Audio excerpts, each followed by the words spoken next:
Buksan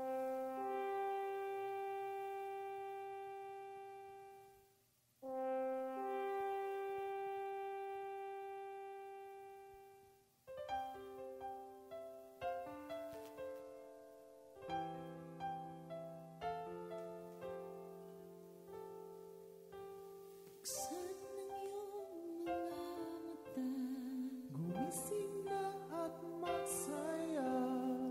Kalimutan na ang problema, tayo na't magpuri kay Jesus.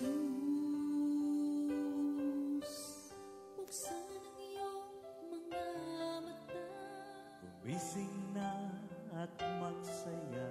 Kalimutan na ang problema, tayo na't magpuri sa Kanya.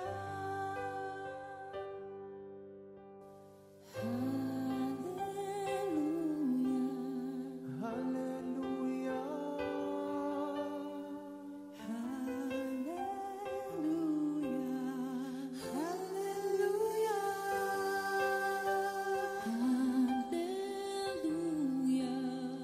hallelujah,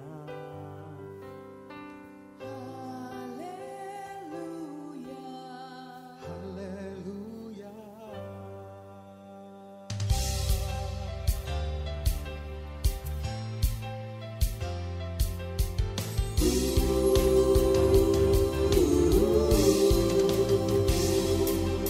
Buksan ang iyong mga mata, gumising na at magsaya. Kalimutan na ang problema, tayo na't magpuri kay Jesus. Buksan ang iyong mga mata, gumising na at magsaya. Kalimutan na ang problema, tayo na't magpuri sa Kanya. Hallelujah, hallelujah, hallelujah, hallelujah, hallelujah, hallelujah, hallelujah, hallelujah. Buksan ang iyong mga mata, gumising na at magsaya. Kalimutan na ang problema, tayo na't magpuri kay Jesus. Buksan ang iyong mga mata, gumising na at magsaya. Kalimutan na ang problema, tayo na't magpuri sa Kanya. Hallelujah, hallelujah, hallelujah, hallelujah, hallelujah, hallelujah, hallelujah, hallelujah. Di ka iiwan, di ka pababayaan. Kumapit ka, umawit ka, at magpuri sa Kanya. Buksan ang iyong mga mata, gumising na at magsaya.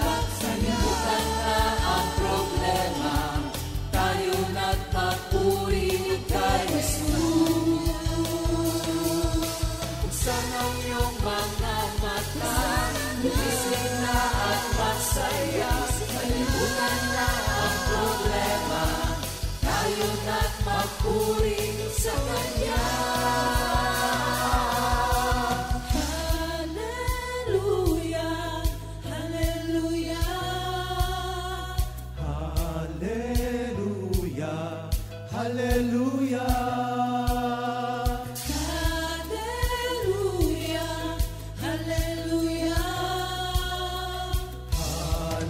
hallelujah, hallelujah. Sa iyong mga mata, gumising na at magsaya. Kalimutan na ang problema, tayo na't magpuri.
Ako ay aawi sa'yo, Panginoon. Di ko mapigilan ang magpuri sa'yo. Ako'y walang magagawa kung ikaw ay wala sa akin.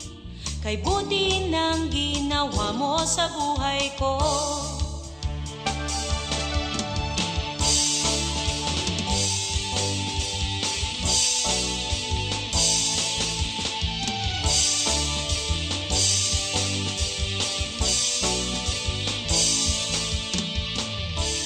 Magpasalamat sa ating Panginoon. Ang ginawa niya'y ating ipaalam. Ang kanyang pangalan ay dakila at banal. Tapat ang Diyos magpakailan paman. Praise the Lord. Purihin ang Diyos. Thank you, Lord. Salamat sa Diyos. Glory to God. Luwalhati sa Diyos. Amen, hallelujah. Ikaw ang dakila, lahat ng papuri para sa'yo, Jesus.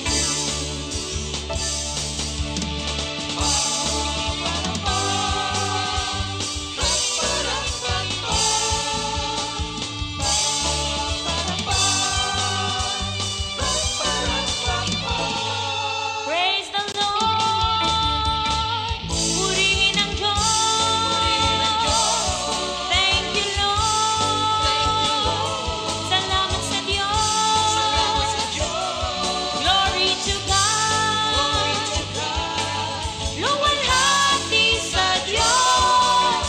Amen, hallelujah. Ikaw ang dakila, lahat ng papuri para sa'yo, Jesus. Praise the Lord. Purihin ang Diyos. Thank you, Lord. Salamat sa Diyos. Glory to God. Luwalhati sa Diyos. Amen, hallelujah. Ikaw ang dakila, lahat ng papuri para sa'yo, Jesus.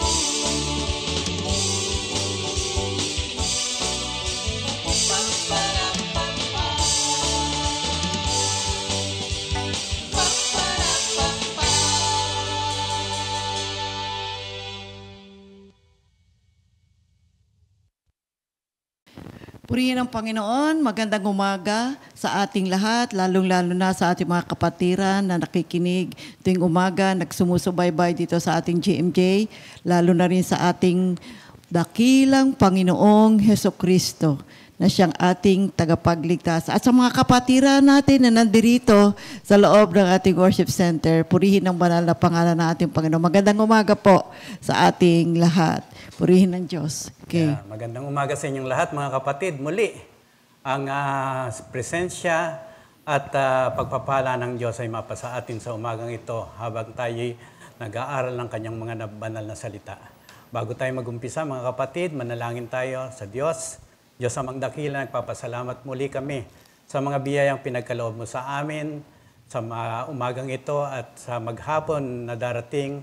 Ikaw mangunguna sa amin, lalong-lalo na sa umagang ito nang magpapahayag kami ng iyong banal na balita. Pagpalain mo po ang aming gawain, Banal na Espiritu, tulungan mo po kami.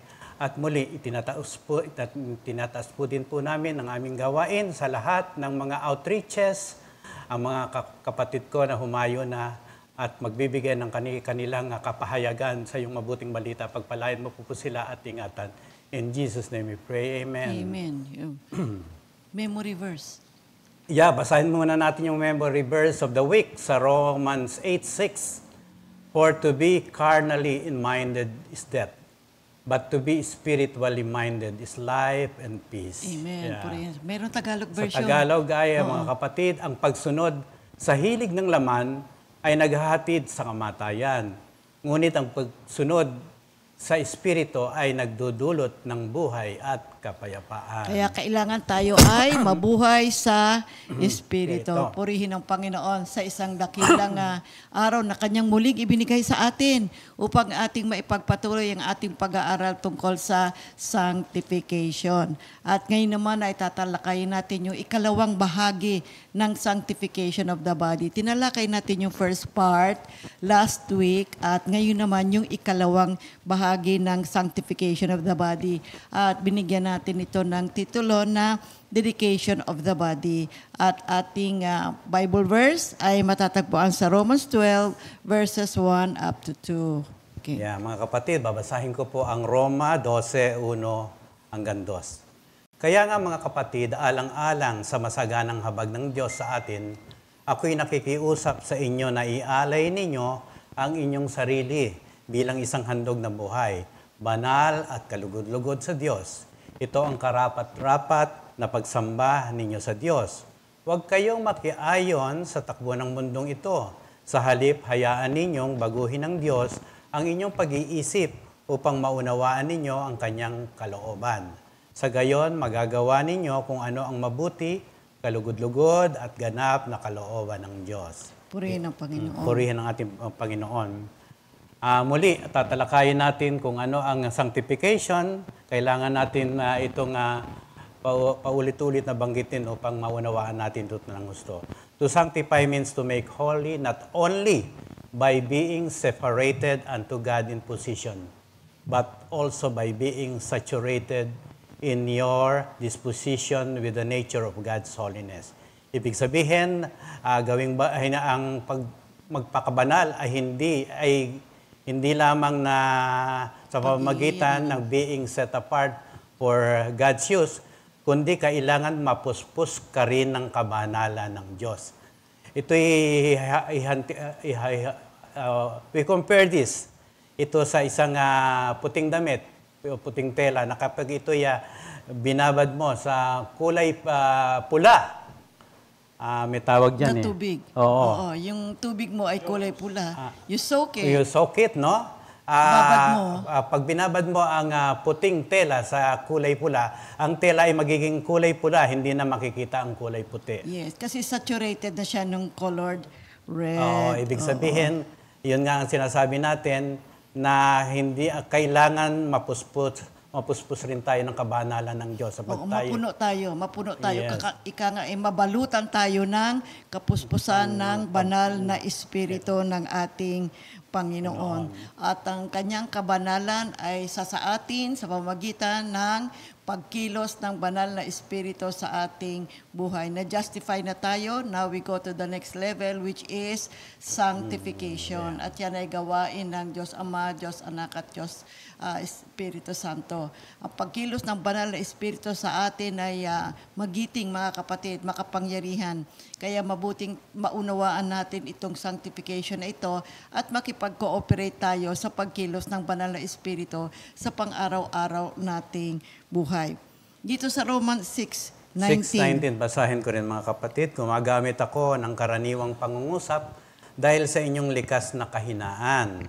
Kung paanong ipinailalim ninyo noong una ang inyong sarili sa karumihan at sa kasamaang palala ng palala, isuko ninyo ngayon ang inyong sarili bilang alipin ng katwiran, para sa mga banal na layunin. O yun yung purpose na ibig sabihin ng sanctification. We are being set apart unto the Lord. Tayo ngayon ay para sa Diyos. Hindi na tayo ngayon kailangan makipag-ugnayan sa kasalanan. Bagkos, tayo ngayon ay para sa Diyos na. Nilinis tayo ng Panginoon, patuloy tayong nililinis, pinababanal tayo, para tayo po ay malayang makapaglingkod sa ating Panginoon. And we need to realize, mga kapatid, sa ating topic na tinatalakay ngayon, which is the sanctification of the body, we need to realize na mayroong relationship ang sanctification of the soul sa sanctification of the body. There must be a renewing of the mind. Pagkatapos, ito po ay susundan ng sanctification of the body.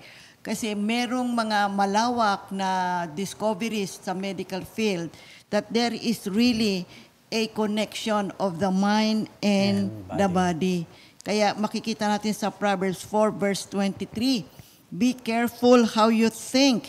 Your life is shaped by your thoughts. Totoo ito, mga kapatid. See, kung ano ang ating iniisip, ito po ay makakaapekto sa ating katawan. Makikita natin na may katotohanan talaga yan, yung mind and body connection, na kung ano ang ating mga iniisip. Kung minsan isipin mo, ay, may sakit ako, hindi ako gumagaling, ganito ang aking karamdaman. Alam mo, talagang hindi ka nga gagaling kasi laging kino-confess natin yung sakit na yan eh. Kaya nga tinuturuan tayo, mga kapatid, that we must have a positive mind. Isang kaisipan na makakatulong sa atin para tayo po ay maging maayos ang ating buhay. And after all, a Christian has the mind of Christ. Mahalaga po yan, mga kapatid, sa buhay natin. Akala kasi ng maraming mga tao, ang sanctification ay para lamang sa kaluluwa at sa espiritu. Ay hindi po, mga kapatid. Kasi yung 1 Thessalonians 5:23, doon ay nakasaad na ang sanctification ay sa body, soul, and spirit. See, may kinalaman din ito sa ating katawan. Kailangan din natin pabanalin ang ating katawan. Kasi pagdating ng panahon, when we present ourselves to God, ay buo po nating ipipresent yung ating sarili. Kasama yung ating mata, yung tenga natin, yung kamay natin, yung paa natin. Bawat bahagi ng ating pagkatao ay ihaharap natin sa ating Panginoon. Kaya dito sa proseso ng sanctification, ay mabuting maunawaan natin at alagaan natin ang ating espiritu, ang ating kaluluwa, at ngayon naman sa ating pag-aaral ay ang ating katawan. At huwag natin paghariin ang kasalanan kasi ito po ay isang malaking faktor para po sa hindi magandang pangangalaga para po sa ating katawan. Hindi ho natin namamalayan na ang karamihan ng ating mga hindi magandang mga nararamdaman, you see, ay ayon sa kasalanang nagagawa natin. Kaya yung Romans 6:12-13, kaya huwag ninyong paghariin ang kasalanan sa inyong katawang may kamatayan, upang hindi na ninyo sundin ang masasamang hilig nito. Huwag na ninyong ipailalim sa kapangyarihan ng kasalanan ang alinmang bahagi ng inyong katawan bilang kasangkapan sa paggawa ng kasamaan. Sa halip, pasakop kayo sa Diyos bilang mga taong namatay na at muling binuhay, at ihandog ninyo sa Kanya ang inyong katawan bilang kasangkapan sa kabutihan. You know, the more we cooperate with God, sa ating pakikipagtulungan sa Diyos, sa proseso ng sanctification, ay tutulungan tayo ng banal na espiritu na ang ating isipan ay maging malawak, maging malalim ayon sa kapangyarihan ng banal na espiritu. Lalawak po ang biyayang ibibigay sa atin. Kikilos ng mahusay ang banal na espiritu at mababago ang ating kaisipan. At sa ganitong paraan, unti-unti pong hindi natin namamalayan, napapabanal natin ang ating kaluluwa. at mamamatay na ngayon ang gawaing makalaman, yung the works of the flesh. At sa ganitong paraan din, see, when we cooperate with the work of the Holy Spirit, alam nyo, God will give us more life to our mortal body. Kaya tumutok tayo sa paglilinis ng ating sarili or pagpapabanal mula sa lahat ng mga bagay na nagpaparumi po sa ating katawan. Kailangan po bigyan natin pansin talaga ang buhay natin. Ang isa sa mga hindi natin nabibigyan masyadong pansin, alam nyo yung pangangalaga po ng ating katawan. See, napansin nyo ba na marami tayong mga dinaramdam sa katawan natin, hindi lamang emotionally at physically, di ba? Spiritually. Kaya napakagandang pag-aaral po yung ating pag-aaral. Ibinigay ito sa atin na ating Panginoon upang mabigyan pansin natin kung paano natin aalagaan ang ating katawan. Sapagkat tayo ngayon ay na-justify na at nasa sanctification process, mabuti pong ito'y ating lubos na maunawaan. Kaya yung Romans 8:13, sapagkat mamamatay kayo kung namumuhay kayo ayon sa katawang makalaman. Ngunit, kung pinapatay ninyo sa pamamagitan ng Espiritu ang mga gawa ng katawang makalaman, mabubuhay kayo. Kaya kung minsan, pansinin po natin, minsan let's sit down and meditate at tingnan natin kung paano natin pinangangalagaan ang ating katawan. Minsan meron tayong mga hindi magandang mga habits, di ba? Natin namamalayan, ito pala ay hindi nakabubuti sa ating katawan. Ngayon, kung tayo po ay makikipagtulungan sa galaw at kilos ng banal na Espiritu, siya po ay tutulungan tayo na mapabanal natin ang ating katawan. Minsan, meron tayong mga gawi o kilos tulad ng mga maraming ginagawa ng tao ngayon. Lagi na lang naka-cellphone, lagi na lang sa social media. Alam mo, pag kumilos ang banal na Espiritu, i-remind ka, maraming beses ka na nakatuon dyan sa cellphone mo o sa social media. Mag-aral ka naman. Kasi magbasa ka ng Biblia, manalangin ka. Yung po ay gawain ng banal na Espiritu sa atin. At sa ganitong paraan, kung tayo po ay susunod, ay mapapabanal natin ang ating katawan. At sa ating pagsunod sa banal na Espiritu, tayo po ay malilinis at ating magagawa ang kalooban ng Diyos. And ultimately, anong mangyayari? Tayo po ay magiging malawak sa ating buhay spiritual. Okay. Yeah. Ano pa, mga kapatid? Holy. Does not. Ang salitang holy o yung salitang banal ay hindi nangangahulugan na walang kasalanan. Ang sinasabi kasi ng Diyos, be holy because I am holy. Ibig magpakabanal sabihin, kayo. Magpakabanal ka. Umiwas ka na sa kasalanan. Umiwas ka sa kasalanan. Ilayo mo o idistansya mo ang sariling hindi magpapabanal sa iyo. Kasi kung ako'y banal at lalapitan mo ako, unti-unti ang iyong katayuan ay magiging banal. Yun ang sinasabi ng Diyos. I-dedicate kita sa isang magandang gawain sapagkat yun ang ibig ko sa iyo, sa pagkakalikhasok ko sa inyo.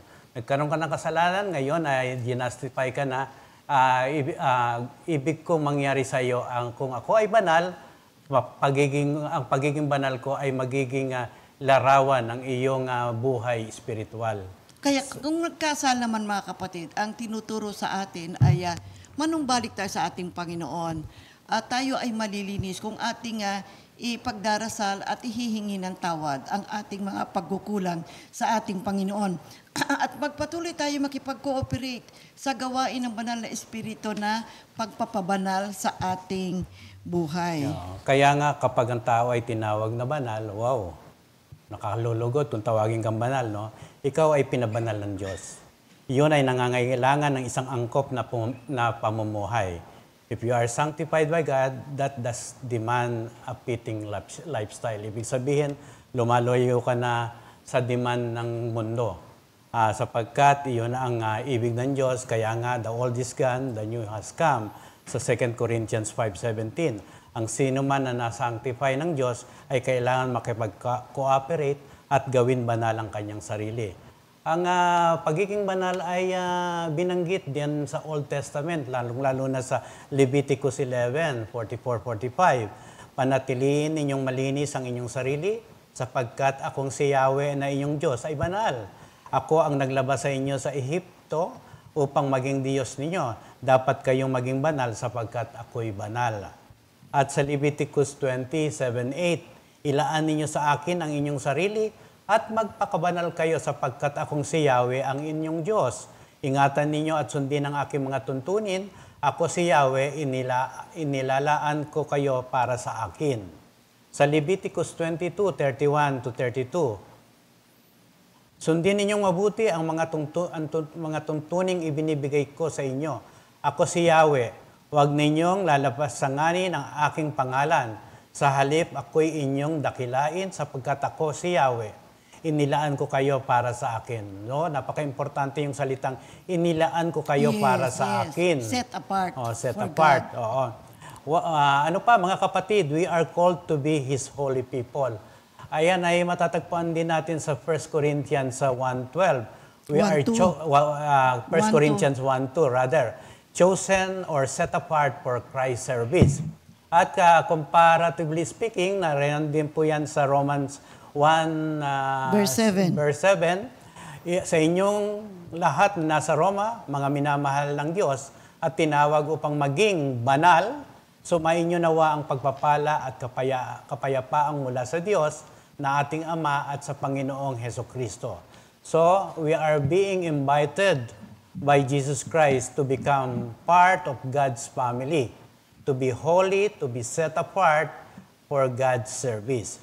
At makikita rin po natin sa kaninang binasa natin sa Roma 12:1, we must offer our bodies as living sacrifices, holy and pleasing to God. So, it is God's will that we should be sanctified, that we should avoid sexual immorality, that one of us should learn to control his own body in a way that is holy and honorable. Sa 1 Thessalonians 4:3, kalooban ng Diyos na kayo maging banal at lumayo sa lahat ng uri ng kahalayan. And of course, binanggit din sa sa Hebreo 10:10, as followers of Christ, we have been sanctified through the offering of the body of Jesus Christ once for all. At dahil sinunod ninyo ang kalooban ng Diyos, tayo ay ginawang banal ni Hesukristo sa pamamagitan ng minsanang paghahandog ng kanyang sarili at iyon ay sapat na. Now, merong important question. Do we have to really sanctify the body? Why sanctify the body? Do we really need to take care of our body? Why must we be concerned with our body? Yung totoo to, maraming mga tao pinababayaan ang kanilang sarili. And for all you know, ang ating human body, napakadali pong mag-depreciate. So, unang-una, why sanctify the body? Number 1, because our body is the temple of God. Ikalawa, our body is created in God's image. Diba? Nakita natin sa Genesis. Let us create man in our own image. Ikatlo, our body is a gift from God. Bigay ng Diyos ito sa atin. Ikaapat, God is present in our body. Nandito siya sa atin. Ikalima, God uses our body to do God's will. Ika-6, our body is united with God. Ika-7, our body is bonded to the everlasting Spirit of God. Oo nga naman, nasa atin ang banal na Espiritu. Ipinangako yan ng ating Panginoon. Okay. Number 8, a spark of the divine resides in our body. Alam nyo, for all you know, everything that is in us and everything that is happening to us, this is really spiritual, mga kapatid. You see, ikasyam, God lives through our body. Number 10, God is glorified through our body. Ang ating katawan po, mga kapatid, lalong-lalo na kung ito po ay napakaganda, napakalusog, at malayang naglilingkod sa ating Panginoon. Naku, naluluwalhati po ang ating Diyos. And 11, our body is an instrument of God. Sino ba ang nagpapahayag ng salita ng Diyos ngayon? Tayo. Kaya mabuting alagaan natin yung ating katawan, ha? Ginagamit po tayo ng ating Panginoon at gustong-gusto niya na maihayag ang kanyang magandang balita. Sino ang kanyang ginagamit? Tayo po, mga kapatid. That's why we need to take care of our body. And more importantly, we need to sanctify our body. And ika-12, the power of God moves through our body. Of course, kaya po tayo may buhay. Kaya po tayo nakakakilos. Kaya po tayo may kaisipan. Nakapagsasalita tayo. We move with great physical fitness. Magandang ating pagkilos, ang ating pag-iisip, ang pananalita. Yan po ay dahil sa kapangyarihan ng Diyos na kumikilos sa ating katawan. So here we see that God honors the human frame. Bakit pinararangalan ng Diyos ang ating human frame? Okay, makikita po natin yan sa Biblia. Ino-honor ng Diyos sapagkat unang-una siya ang lumikha nito. Kanyang hiningahan ang human frame na ito, kaya ang ating hiniga ay nagmumula sa ating Panginoon. At pinararangalan din at kinasisiyahan ng Diyos ang tao, ang kanyang pagkakagawa sa atin, sapagkat pinili ng ating Panginoong Hesukristo nang siya ay bumaba dito sa lupa na sumakatawan sa human frame. Kaya makita natin sa Biblia na ang forma ng ating Panginoong Diyos ay katulad nating lahat, bagamat siya ay isang tunay na Diyos. At sa pamamagitan ng pagdating ng Panginoong Hesukristo sa atin, ay naiugnay ng ating Panginoong Hesukristo ang creation sa Diyos na lumikha sa ating lahat sa pamamagitan ng kanyang pagkakatawang tao. Kaya lubos tayong namamangha sa walang hanggang grasya na bigay ng Diyos sa atin, sa ating katawan na ito. Ay karangal-rangal ang pagkilos ng ating Panginoon. Kaya ang God, ang Panginoon, He requires na itong body na to, itong katawan na to, be sanctified and fulfill the purpose for its creation. Kaya lang, ang isang matinding pagkakamali po ng mga tao, alam nyo, ay hindi ho natin mabuting naaalagaan yung ating sarili. Ang katawan pa naman napakabilis mag-depreciate, kaya maraming mga tao may sakit. Marami rin mga bata pa, bata pa, ay meron na silang mga sakit. Merong mga tao talaga matindi pa nga ang kanilang karamdaman . Alam niyo po, yung pagkakasakit, isang paraan ho ito para mag-depreciate ang human body. Kaya di ho natin namamalaya, marami ho tayong ginagawa na nagpapahina po sa ating katawan. Kaya kasi dapat ang katawan natin masigla, malakas, matalino, maliksi, upang tayo po ay makapaglingkod sa ating Panginoon Diyos. Gamitin natin yung ating katawan natin para mabigyan natin ng luwalhati ang ating Panginoon. Kaya ang banal na Espiritu, sa pagbasa natin ng aklat na Biblia, marapakaraming mga tinuturo kung paano natin aalagaan yung ating katawan. At si Kristo nga, ang ating Panginoon, namatay sa krus para po tayo masanctify at ang ating mga kasalanan malinis at maging kalugod-lugod tayo sa harapan ng ating Panginoon. Now, talakayin natin ngayon yung... ano naman yung sanctification of the body? What is a sanctified body? A sanctified body is cleansed from all impurity and physical sin. Ibig sabihin, kapag ang tunay na pagpapakabanal ng katawan, ay ito ay malinis mula sa lahat ng karumihan at physical na kasalanan. May mga paglabag ang katawan na iba sa mga paglabag ng kaluluwa at espiritu. Ang pinabanal na katawan ay isang katawan na nilinis mula sa mahalay at sensual na mga indulgences. Tatalakayin po natin. Basahin ko muna itong 1 Corinthians 6:18-20. Iwasan ninyo ang immoralidad. Ang ibang kasalanang nagagawa ng tao ay hindi nakakasira sa katawan. Ngunit ang gumagawa ng immoralidad ay nagkakasala laban sa sarili niyang katawan. Hindi ba ninyo alam na ang inyong katawan ay templo ng Espiritu Santo na nasa inyo at ipinagkaloob ng Diyos sa inyo? Hindi nyo pag-aari ang inyong katawan sapagkat binili kayo sa isang halaga. Kaya't gamitin nyo ang inyong katawan upang maparangalaan ang Diyos. Amen. Mga kapatid, sinasabi dito na ang ating katawang lupa, itong katawan na ito, kailangan separated from all unholy use and all abuse. Tingnan natin yung mga bagay na ito. The sanctified body is a body cleansed from all indulgences of the appetites in every excessive or unnatural form. Ibig sabihin, mga kapatid, pag tayo kumakain, no, lalo na pagkakatakam-takam ang pagkain. Napakasarap niyan, lalo na pag buffet ang iyong pupuntahan. So, ang mata mo, umiikot na yan. Yun ang gusto ko, yun ang gusto ko, yun ang gusto ko. So, once na makuha mo na yung mga pagkain na yun at simula ka ng kumain, mararamdaman mo na napupuno na ang iyong tiyan. Minsan, padighay-dighay ka na ngayon. So, ano yun? Yun ay binigay ng signal ng Diyos na, oy, busog ka na, hindi mo nakakayanin pa ang ibang pagkain. So, ang katawang ito ay pinalalayo tayo. So, lahat ng mga mabubuting bagay ibigay ng Diyos. Pero kung sobra naman, ay ito'y nakasasama din sa ating katawan.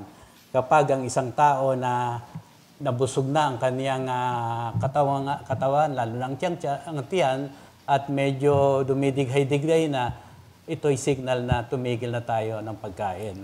At isa pa, lalo na kapag minsan, pag dumidighay ka na, naghahanap ka pa ng soft drinks. Para maibsan yung pagdighay mo. Pwedeng kuminom panandalian, pero wag nating sunod-sunurin mga kapatid. Yung iba, mag-ingat. Yung iba, ang ginagawa, mga alak pang iniinom. Para daw matunaw yung matitigas na kinain niya sa kanyang tiyan. Pero pagdating naman ng panahon, hilo ka naman at lango ka na at hindi ka na makakain. So mga kapatid, we eat to glorify God. Napaka-importante po yan. We eat to have strength to serve God and avoid excessive appetite. Ang sanctified na katawan ay inilalayo ang kanyang sarili umiiwas sa mga hindi kaaya-aya na pagkain, lalo na yung mga matataba, no? Lalo na yung mga tabako din at alak, tayo pinaiiwas. Kaya nga ang sa Proverbs 23:2, ang sabi, kung ikaw man ay matakaw, pigilin mo ang iyong sarili. Diretso yan, mga kapatid, ang salita ng Diyos. Sa 23:20 ng Proverbs, huwag kang makikisama sa mga lasenggo at sa masiba sa pagkain, pagkat sila'y masasalak sa kahirapan at darating ang panahong magdadamit ng basahan. Ang ibig sabihin din po yung katawan, which is cleansed from indulgences of appetites in every excessive form. Alam mo, hindi lang po ito sa pagkain. Meron talagang mga bagay o habits na talaga pong excess at hindi ho makabubuti sa ating katawan. Alam ho natin yan. Meron tayong mga gawi na talaga namang kinahuhumalingan mo na yun palagi ang iyong ginagawa. Kaya ang nangyayari, excess ka na doon, hindi yun makakabuti. Ito ang binigay na halimbawa nga rito ay sa pagkain. Meron naman talagang mga mahilig pong kumain. Pero kung hindi naman na at sobra-sobra na at hindi na makabubuti sa katawan, ang isang sanctified body ay marunong na hong magpigil sa sarili. Pinipigilan na ang sarili. Nandoon na tayo ngayon sa ugali na kung ano ang makabubuti at nararapat para po sa ating katawan, yun ang ating ngayong gagawin. Ang tungkol po dito sa appetite at sa nutrition, tatalakayin ho natin ito next week. Kasi marami po talagang mga katawan natin na meron silang karamdaman. At ang isa sa dahilan nito is we have the wrong appetite. Hindi po natin tinutulungan ng ating katawan at hindi natin binibigyan ng ating katawan ng tamang nutrition. merong isa pong sentence na kailangan pong maalala natin palagi. And this is one of the things I always remember. Tandaan po natin mga kapatid, ang ating buhay espiritual. Ito pong pagpapabanal na ginagawa natin ngayon. We are now on the sanctification phase ng ating spiritual life. Tandaan po natin mga kapatid, take care of your body. Take care of yourselves because no one will do it for you. Kanya-kanya po tayo mga kapatid. Kaya ito pong pag-aaral natin ay napakaganda. Ito hindi lamang po dagdag kaalaman, bagkus ito po ay mabuting ating gawin araw-araw sa buhay natin. Because this involves our daily living. Now, we ask again, our bodies, yung ating bang mga katawan ay sanctified and separated from all evil. Katlo, talakayin natin. Yung sanctified body, yung kanyang mga kamay, malinis. Yung kanyang banal na katawan ay may malinis na mga kamay. Wala sa kanila ang bahid ng kawalan ng katapatan, dishonesty. Honest po ang kanilang mga kamay. Wala sa kanila ang kaisipan na magkaroon o magtangi ng mga kayamanan. Ilgatin naman, nakuha naman sa hindi mabuting pamamaraan. You see, ang malinis na kamay, hindi po ini-involve ang kanyang sarili sa mga ganyang pamamaraan. See, ang marka ng karahasan ay hindi mo masusumpungan sa kanila. Kaya yung sanctified hands, gumagawa po yan ng mga gawain na nakapagbibigay ng kaluguran sa Diyos. At ang mga clean hands, sanctified hands, tumutulong pa sa kapwa, hindi namiminsala ng kapwa. Kaya ang gamit ng kamay natin, mga kapatid, dito po ay ang kamay, gumagawa ho yan ng mabuti. Pero gumagawa rin naman siya ng masama. Kaya sa pamamagitan ng mga kamay natin, marami pong na-accomplish itong ating kamay. See? Kaya kinakailangan yung mga kamay natin, hindi natin namamalayan, alagaan po natin. Tingnan natin ang paggalaw o pagkilos ng ating mga kamay. Ito po ay mahalagang bahagi ng ating katawan. Yung mga kamay natin, naku, lahat po ng ginagawa natin, hindi nyo ba napansin? It involves our hands. Kaya yung kamay natin ay simbolo ng buhay. Kaya nga sinabi ni Apostol Pablo, ibig ko nga na ang mga tao ay manalangin sa lahat ng dako na nagtataas ng mga banal na kamay. 1 Timothy 2 verse 8. Kapag tinataas natin ang ating kamay sa langit, ibig sabihin, inihaharap natin ang lahat ng kung ano tayo. Lahat ng nagawa natin, lahat ng meron tayo. At kapag ating itinataas ang ating kamay sa ating pagsambag, di ba? Ganyan ginagawa natin yan. Tinataas natin ang ating pamilya, tinataas natin ang ating mahal sa buhay, tinataas natin ang ating pagkatao, yung ating mga relasyon, yung ating trabaho. Kasi lahat-lahat pa, you know, when we raise our hands to God, we worship Him and we bring the entirety of ourselves to God. Kaya nang sinulat ni San Pablo ng pagtataas ng banal na kamay, pinahahayag niya na dapat tayo ay magkaroon ng pananabik na magkaroon tayo ng isang sanctified hands. See, na nakatalaga sa paglilingkod sa ating Panginoon. Nakatalaga para sa kaluwalhatian ng ating Panginoon. At kapag itinaas naman natin ang ating kamay, ano kaya nakikita ng Diyos? Nakikita ba niyang mabuti, malinis ang ating kamay? Kaya mahalaga po, bigyan pansin din natin ang galaw ng ating kamay. Kaya anumang dako, saan man mga kapatid, ang ating kamay ay panatilihin nating malinis. Ihandog natin sa ating Panginoon, dedicate our hands to God. You know yung ating kamay? Hindi lang ho ito skin and bones, mga kapatid. Simbolo ito ng ating buhay.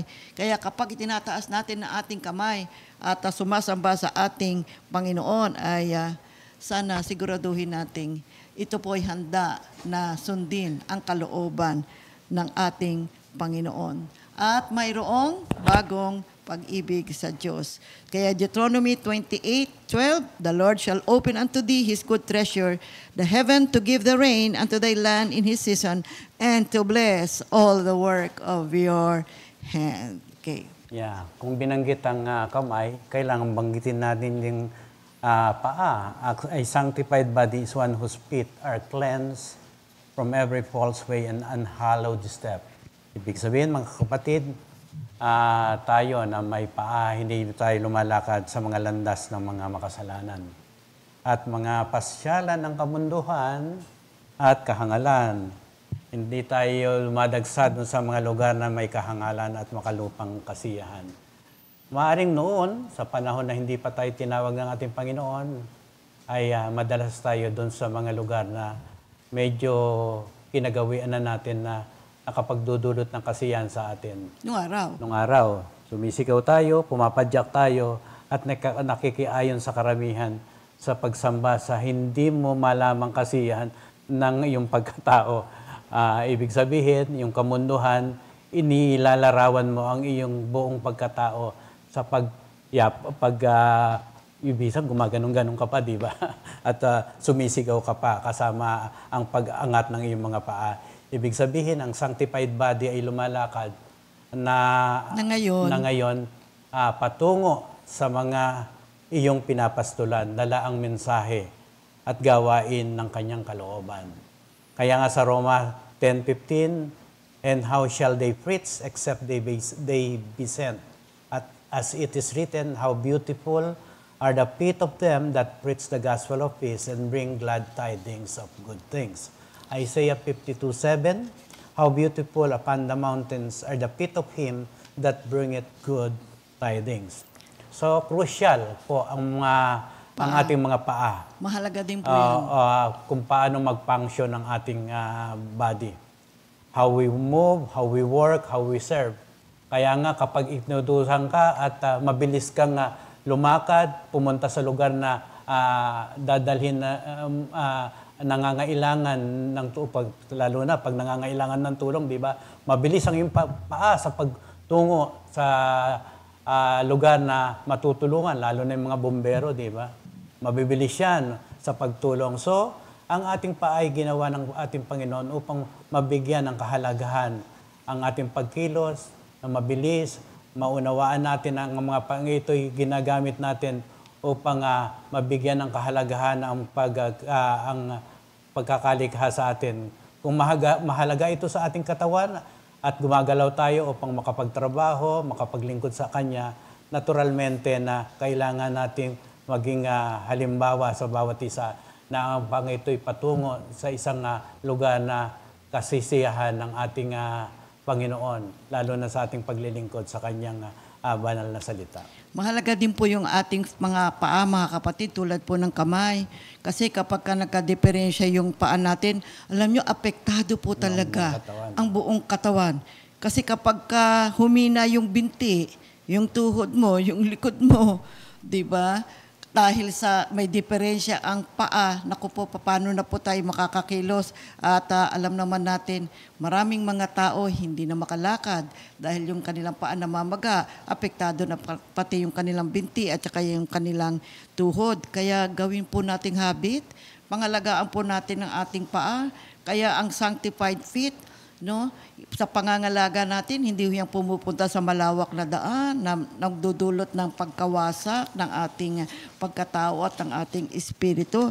Bagkus, ang ating paa po ay dalhin natin sa mga lugar na maghahayag tayo ng magandang balita ng ating Panginoon. So, paano ba natin pinangangalagaan yung paa natin? Ako, kanya-kanya po tayo mga kapatid at alalayan natin. At ang paa po, ayon sa medisina, ay kapag ito ay may diferensya, no? Kung minsan namamaga, ito po ay naghahayag ng may isang bahagi ng iyong pagkatao o yung katawan na mayroong sakit. Kaya titingnan natin ano ba yung shape ng paa natin. Paano ba tayo lumalakad? Tayo ba'y lumalakad ng maayos? Kasi kung minsan, tabingi-tabingi, hindi mo namamalayan, mayroon ka na palang foot problem. So we have to really take care. So tinalakay natin yung body, tinalakay natin yung kamay, tinalakay natin yung paa, naman tatalakay natin yung tongue. Mahalaga din ito mga kapatid. Ang isang banal na dila ay isang tunay na tongue. Ito ay nalilinis mula sa bawat anyo ng kasinungalingan, paglilinaw, panlilinglang at pagsisinungaling. Ang isang sanctified tongue ay tinalikuran na nito ang kalapas-tanganan sa bawat anyo.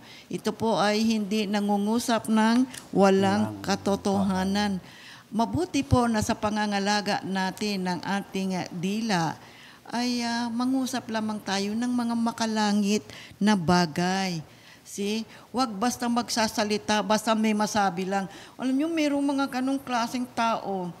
Sila ng say, talk sila ng talk. Tapos pag tinanong mo, ano kaya bang sabihin? Wala lang, basta may masabi lang ako. Naku, hindi ho, tama yun. At kung minsan, di ba, mangangako pa, yung dila. Pagka tinanong mo, yung pinangako mo, ko naman, joke lang naman yun hindi naman totoo.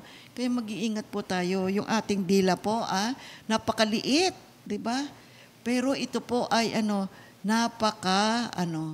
dangerous kung hindi po natin ito alagaan. You see? At anumang anyo ng pag-aabuso sa dila, alisin po natin ito mga kapatid. Kasuklam-suklam na pagchichismis, yung ugali mo na lagi kang nakikinig paulit-ulit lalo na sa mga kasamaan at hindi totoo, naku po, ito po ay makakaapekto sa ating buhay. You see, ang sanctified tongue, naghahangad po ito na sa lahat ng panahon ay mangusap siya tungkol sa ating Diyos. At ang tongue na sanctified, nagpapagamit po ito sa ating Panginoon bilang instrumento na siya ay mangusap at magsabi ng mga pag-iisip at kalooban ng Diyos. Kaya kung minsan, mga kapatid, di natin namamalayan, nagagamit natin ang ating dila sa hindi mabubuting pamamaraan. Kaya dapat matutunan natin, pangalagaan natin yung ating dila. And sometimes, we really have to learn, di ba, the lesson of silence. Kailangan din pong manahimik kung minsan na ating dila. Tahimik lang, huwag mangusap. At kung meron dapat na sabihin, magdasal muna at mag-ingat bago bigkasin ang mga salita. Kasi isa pong malaki ring pagpapala, mga kapatid, na tayo ay marunong na manahimik at mag-isip muna bago natin bigkasin ang mga iba't ibang mga salita. Kaya yung Proverbs 4:24, ilayo mo sa iyong bibig ang salitang mahahalay. Ilayo ang mga labi sa kasinungalingan. Kaya kung tayo po ay banal and we would like to enjoy, we would like to see the smile of God, dapat po natin pabanalin yung ating dila. Panatilihin nating dalisay po ang ating mga labi.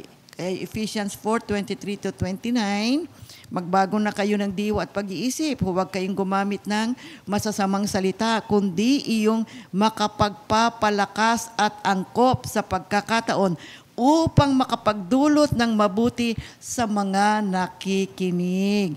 At huwag ninyong saktan ang kalooban ng Espiritu Santo sapagkat siya ang tatak ng Diyos sa inyo. Ang katibayan na kayo'y tutubusin pagdating ng takdang araw. Alisin na ninyo ang lahat ng sama na loob, puot at galit. Huwag na kayong mambubulyaw, manlalait at mananakit ng damdamin ng inyong kapwa. So, huwag natin kalimutan mga kapatid, yung puso natin ay bukal kung saan dumadaloy ang lahat ng ating pananalita. At kung ang ating puso ay malinis, ang pag-uusap natin ay magiging malinis din at dalisay. Sapagkat mula sa kasaganaan ng puso ay nagsasalita ang bibig. Kaya ingatan nyo ang inyong puso ng buong sikap sapagkat mula rito ang issue ng inyong buhay. Matthew 12:34-35. So, tatalakayin pa po natin yung ibang bahagi ng ating katawan. Pero mag-happy birthday muna tayo sa mga may birthday ngayong February 16, 2024. Happy birthday mga kapatid. Happy birthday to Sister Cora Alangyan. Alangyan. Sister Maribeth Lopez, Sister Lita Pega, Brother Bernie Caramba. Happy birthday po sa inyong lahat. Enjoy your day. This is a beautiful, wonderful, blessed day that God has given each and every one of you. Enjoy the presence of the Lord. God bless you. Happy birthday po sa inyong lahat.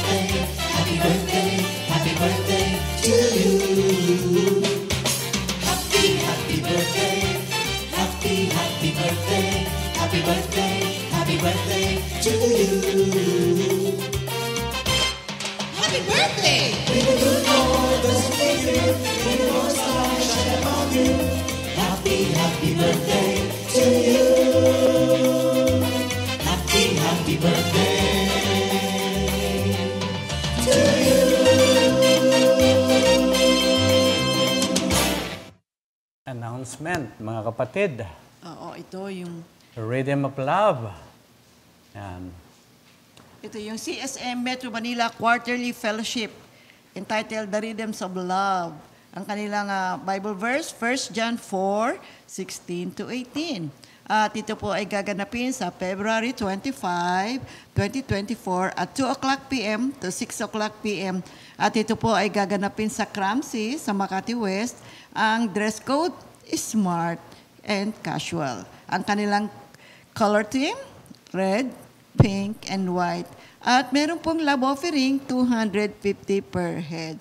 So yung ating pong mga kabataan, yung ating mga teens, yung ating pong mga members ng ating CSM, ay italaga na po ninyo ang araw na ito. At punta kayong lahat, mga kapatid, and enjoy yourselves. Okay. Para po sa ating new song of the week, Salamat at Nakilala Kita, O Hesu Kristo.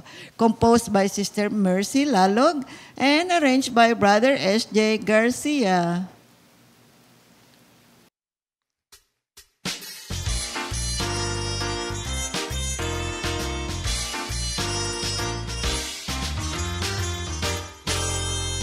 Dati-rati ako'y litong-lito, di malaman kung anong gagawin. Mga problema'y sakit ng ulo, di malaman kung saan patutungo. Salamat at nakilala kita, O Hesu Kristo. Mga problema'y kaya ko nang harapin. Di na rin ako natatakot umarap kahit kanino. Taas noong sasabihin ko ang pangalan mo, O Jesus.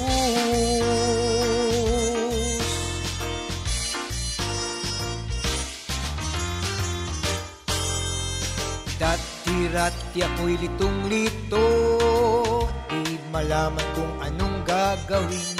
Mga problema'y sakit ng ulo, di malaman kung saan patutungo. Salamat at nakilala kita, O Hesu Kristo.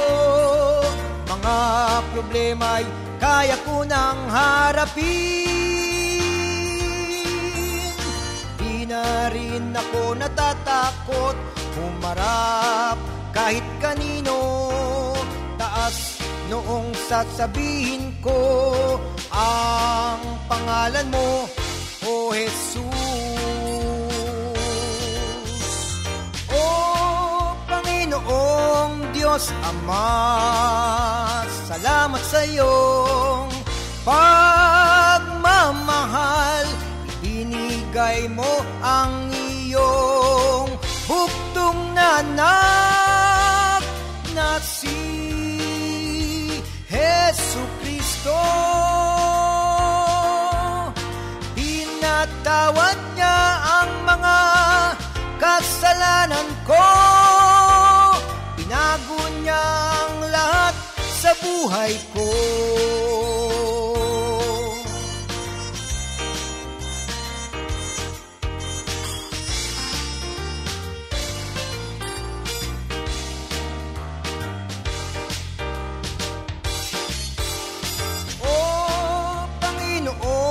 Diyos Ama, salamat sa iyong pagmamahal. Binigay mo ang iyong bugtong na anak na si Jesucristo.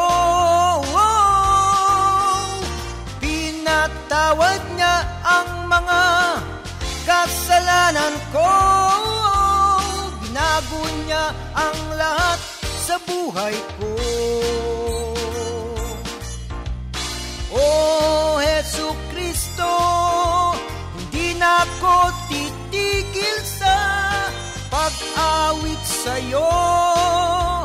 Ikaw ang akla ng buhay ko, sasambahin kita. Paglilingkuran sa buong buhay ko. Paglilingkuran sa buong buhay ko. Paglilingkuran sa buong buhay ko.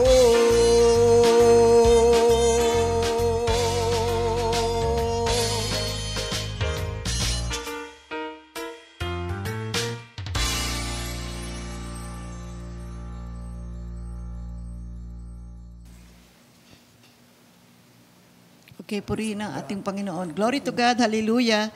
Sa pagpapatuloy po ng ating pag-aaral, mga kapatid, nandito na po tayo sa ikapito. Oo. Ang ikapito po ay sanctified body has also been cleansed from the sins of the eyes. Oo, sa mata naman tayo. Talakayin natin itong ating mga mata.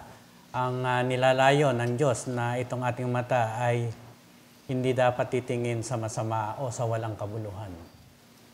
Tumatanggi itong makita ang mga kamalian ng tao o ng iba o mag-isip man tumingin sa tukso o mga pang-akit na bisyo. Alam niyo itong matang itong mabilis na kumbaga sa ilong madali makasingot ng dumi ng tao. Minsan pag nakita mo na sabay bigkas ng iyong bibig. So kaingatan natin po yan mga kapatid. So ang mga matang ito'y tumatangga din sa mga basahin na may dobleng kahulugan. False news. Yung mga fake news ngayon, karamihan ng mga kapatid na nababasa sa mga iba't ibang social media, pahayagan. Pinaiiwas po tayo dyan, mga kapatid.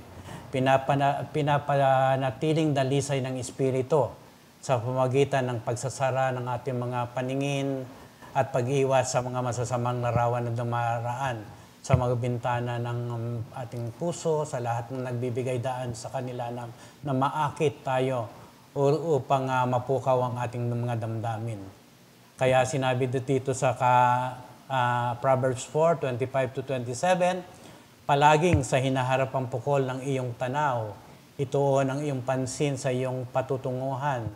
Siyasatin mong mabuti ang landas na lalakaran, sa gayon ang lakad mo ay laging matiwasay. Huwag kang liliko sa kaliwa o sa kanan, umakbang ng papalayo sa lahat ng kasamaan. Okay. So, we are reminded that we shut these eyes to seeing evil. Yes. Meaning, a sanctified eye does not put himself into a position that he will witness evil. Kaya kapag may nakikita siyang hindi mabuti at hindi makadiyos, ay mabuti pong isara natin na ating mata. Iiwas na po natin at huwag nating hayaan at sabihin natin, kaya ko yung mga temptation na yan. Hindi po mga kapatid, umiwas tayo. At sabi ng Biblia, run away from the devil and the devil will run away from you. So, sabihin natin, mag-pray tayo, Lord, take my eyes and let them only see which pleases Thee. Amen. Ikawalo, a sanctified body has cleansed its sense of hearing and put up the curtains upon its ears. So, ito naman po sa ating mga tenga.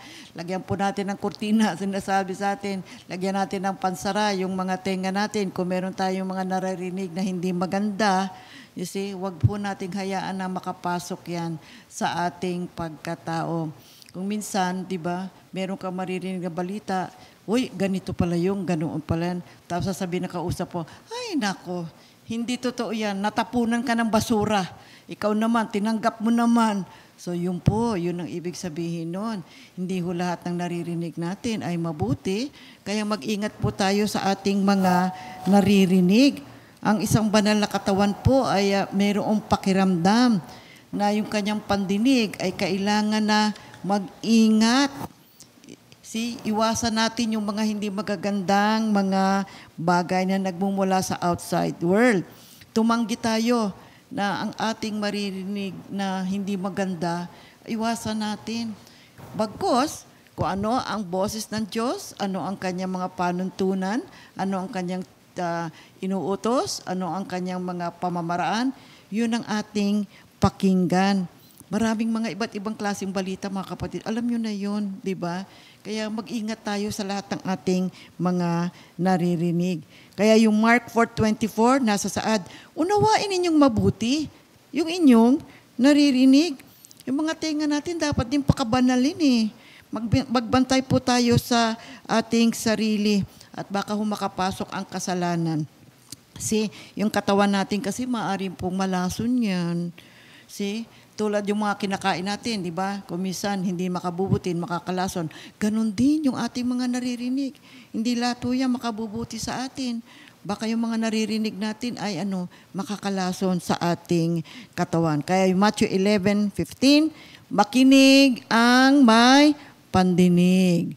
At ito rin yung ikasyam, yung sanctified body, yung kanyang pananamit ay hindi makamundo. Ito po ay dapat na nagpapakita ng modesty at simplicity. Sabi ko, ay kasama rin pala ito. Kasi siyempre sa ating pangangatawan, sa pangangalaga ng ating katawan, yung ating uri ng pananamit. Di ba? Hindi rin ito dapat makaka-attract ng atensyon ng iba at makapagbubulid ng kasalanan. O alam nyo na kung anong klaseng mga pananamit yun, ha? Kundi ang dapat na isuot natin ay yung with modesty, with simplicity, na hindi makapagbibigay ng attention sa ibang tao. At hindi yun talagang sobra-sobra. Not unless ikaw ay nakasuot ka ng costume kasi a-attend ka ng costume party, di ba? So, ayusin natin. Yung mabuting pananamit ay ordinaryo na makapagbibigay ng luwalhati sa ating Panginoon. Huwag naman yung makapagdudulot pa ng kasalanan sa mata ng ibang tao. Yun. Sige. Ikasyam, yung sanctified body is one that has been purified from interperate work and immoderate excessive service of any kind. So, nung pinabasa ko to, sabi ko, ano ba ito? Ay, ito pala yung stress. Sabi ko, ay oo nga. Kailangan din pangalagaan natin yung katawan natin. Kasi, alam nyo, ang stress ay isa sa pinakamodernong sakit ng mga tao. Ang isa sa paraan para alagaan din natin yung ating body ay wag po tayo talagang excessive sa ating mga gawain. Which means we really have to put balance with what we are doing. Kasi kung minsan, dahil we want to finish something, gusto na natin matapos, to the point na over na yung katawan mo, stress ka na, to the point, burden ka na, anong mangyayari? Ikaw din ang hindi makakaramdam ng hindi mabuti sa iyong katawan. You see? That's why yung sanctified body natin, marunong na ho itong bumalanse. At ang kanyang pagkilos, inaasahan niya palagi at sinisikap niya na ang kanyang pagkilos o paggawa ay makapagbibigay ng luwalhati sa ating Panginoon. So, we really have to avoid stress. So, avoid needless neglect of God's laws regarding health. Kasi hindi yung makabubuti ito sa ating kalusugan eh. And sometimes by doing excessive work, we are already violating the careful in the pursuit of our happiness. Kasi, minsan may mga pagkilos ka na, I wanna be happy, I wanna be doing this, to the point na excessive na pala yung iyong pagkilos. You see, tandaan natin, ano man ang ginawa natin sa katawan natin, tayo rin po ang magsasuffer. Narinig niyo na ba yung salitang, ay nako, pagdating ng panahon, magbabayad ka rin. Naniningil yan. Ay, oo nga, ano. Yung mga pagkilos ng mga kabataan pa, pagdating magtanda, ayan, sinisingil ka na ngayon ng iyong mga ginawa noong araw. Okay, purihin ng Diyos. Madagdag ko. Ang sobrang paggawa, no? Minsan sinasabi na, kayang-kaya ko yan, gagawin ko yan, kaya ko pa yan. Remember, mga kapatid, darating ang panahon na magkakaroon ng bitterness sa iyo at resentment. Bakit kamo?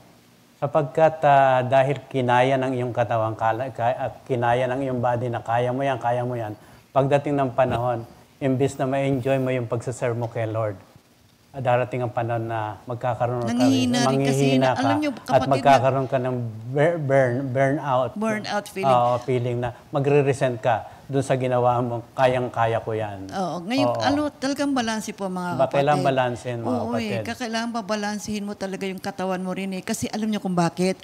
Para makapaglingkod pa tayo the next day sa ating Panginoon. Kung kailangan mo ng tulong sa iyong kapwa, kailangan magkasakit mo ng na tulong. At ito yung ating kasunod. See, the sanctified body should be separated from disease. Yeah. See, kaya nga sabi, pag pumunta ka ngayon sa mga nutritionist, punta ka sa mga doktor, minsan ang unang tanong, ano ba ginagawa mo? Ano ba trabaho mo? Ikaw ba'y natutulog? Sabi, nabasa ko nga sabi, if you sleep less 6 hours, sabing ganyan, you are prone to heart stroke. Less than 6 hours. So alam niyo, ang katawan natin ay nilikhang kamangha-mangha ng Diyos. Pero kailangan alagaan natin para mapanatili natin ang kagandahang loob ng Diyos sa kanyang paglikha sa ating katawan. At since ang body natin ay sanctified na, mga kapatid, andyan na ngayon sa atin ang grasya na pangalagaan natin ang ating sarili. At kung nagkakasakit, pagagalingin tayo ng Diyos because by His stripes we are healed. But remember, the desire and the plan of God is that you and I must not get sick.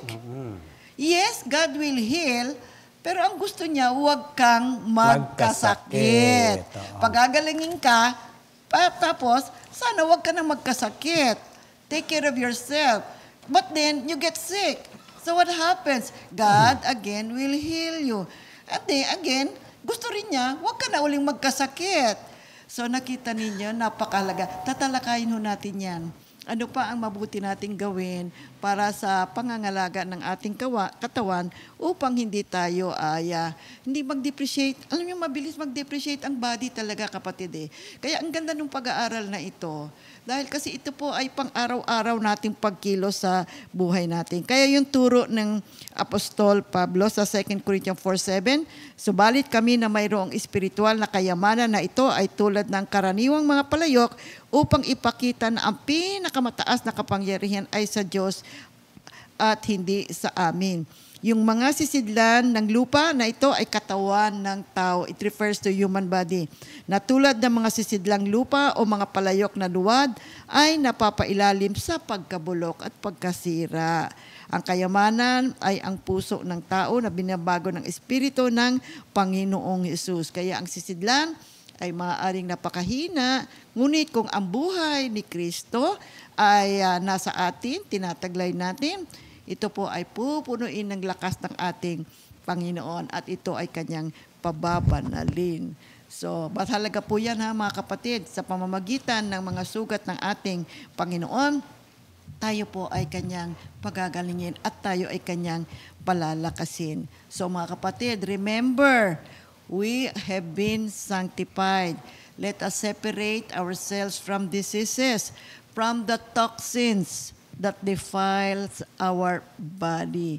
See, at ang pagkakasakit, hindi lang ho yan basta simpleng sabihin mo na, madali naman akong gumaling. Mga kapatid, napansin nyo ba na kapag ikaw ay may sakit, di ba, nanghihina yung iyong different organs of the body. Yung atay mo, humihina. Yung espiritu mo, humihina.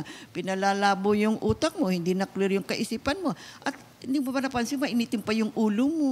At yung hinaharap mo, hindi mo na alam kung ano dahil kasi nga hindi maganda ang iyong pakiramdam. So, let us be willing to separate ourselves from diseases. Take care of ourselves.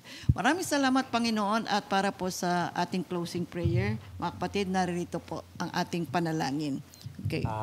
Dahil ang ating katawan ay composed of different parts na binanggit natin, manalangin tayo sa ating Panginoon. Lord, we pray for every part of our body. Sa aming head, Lord, we pray that you take care of our heads and bless us with grace to look upon you as the Lord of our lives. Dalangin namin na ingatan mo ang aming ulo at pagpalain mo kami ng biyaya na tignan ka bilang Panginoon ng aming buhay. Sa mind. Sa aming mind, Lord, Panginoon, hinihiling namin sa iyo na punuin mo ang aming mga kaisipan ng pag-iisip ni Kristo. Hayaan mo ang lahat na maging bihag at gawin itong sumunod kay Kristo. Pagpalaan mo po kaming mag-isip sa mga bagay na totoo, marangal, tama, dalisay, kaibig-ibig, kahanga-hanga, mahusay at karapat-dapat at purihin. Sa aming mga mata, bantayan mo ang aming mga mata mula sa pagtingin sa mga walang kwentang bagay at buksan ang aming mga mata upang makita ang mga bagay tulad ng nakikita mo. Ilayo ang aming mga mata sa mga tukso at kasalanan. Sa aming mga tenga, Lord, Panginoon, tulungan mo kaming maging mabilis sa pakikinig, marinig ang iyong mga tinig ng malinaw, at mabatid at maisantabi ang mga kasinungalingan ng kaaway. Iparinig sa amin ang iyong banayad na tinig at pakinggan ang iyong mga tagubilin. Sa aming mga bibig, mouth, Panginoon, naway maging kalugod sa iyo ang mga salita na aming sinasalita. Hayaan mong kaming maging mabagal sa pagsasalita. Hinihiling ko po sa iyo na punuin ang aming mga bibig ng mga salita na nagsasabi ng buhay at katotohanan at na ang batas ng kabaitan ay laging nasa aming dila, Lord. Sa itong aming leeg, Lord, napaka-importante rin po nito. Panginoon, hayaan mong kaming maging mga tao na nakaka-impluwensya sa iba at dalhin sila kay Heso Kristo at maging biyaya sa lahat ng aming ginagawa. Gawin mo kaming mapagkumbaba, malakas at matapang na gawin ang iyong kalooban. Ito pong yung aming shoulders. Panginoon, maging mabuting tagapangasiwa kami ng lahat ng ipinagkatiwala mo sa amin. Ibinibigay po namin ang lahat ng aming pasanin sa iyo at lubos na nagtitiwala sa iyo dahil madali ang iyong pamatok at magaan ang iyong mga pasanin. Ang aming mga kamay, Panginoon, hayaan mong tamasahin namin ang gawain ng aming mga kamay. Pagpalain ang gawa ng aming mga kamay at tulungan kaming umunlad sa lahat ng aming ginagawa. Palaging ginagawa ang aming gawain para sa iyong karangalan at kaluwalhatian. Ito pong aming arms, mga braso.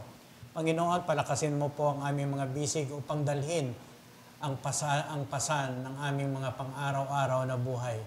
At idinadalangin namin na ikaw ang aming maging kalakasan. Ang aming puso, Lord, pagpalain mo, Panginoon, ang aming mga puso na mahalin ka at magtiwala sa iyo ng buong puso. Ingatan ang mga pangarap at pangitain na inilagay mo sa aming mga puso at idinadalangin namin na ang iyong kapayapaan ay maghari sa aming mga puso at ilapit kami sa iyong banal na presensya. Ang aming mga paa, Panginoon, utusan mo ang aming mga hakbang upang kami ay makalakad sa iyong katotohanan. Patnubayan mo ang aming mga paa sa daan ng patungo sa iyo at sa iyong kaligtasan. Gabayan mo ang aming mga paa upang mapunta sa lugar na magdadala ng kalawalhatian sa iyo. Itong legs po namin, Lord, Panginoon, pagpalain mo po ang aming mga paa, aming mga legs, tumayo kaming matatag sa pananampalataya at hindi nanghihina. Ang aming stomach, ang aming tiyan, Panginoon, ninihiling namin sa iyo na alisin ang mga gana o pagnanais para sa mga bagay na mundong ito at punuin kami ng higit na pagkagutom para sa iyo at iyong mga salita. Maraming pong salamat, Panginoon, sa inyong banal na oras na ibinigay sa amin at kami po ay nakapag-aral ngayong, Panginoon, tungkol sa sanctification of the body. Tunay kang dakila, Panginoon, ang iyong pag-ibig ay walang hanggan. We praise you, Lord. We glorify you, Lord. In Jesus' name we pray. Amen. God bless everyone. Timothy 2:2, hallelujah. 2 Timothy 2:2, praise the Lord. 2 Timothy 2:2.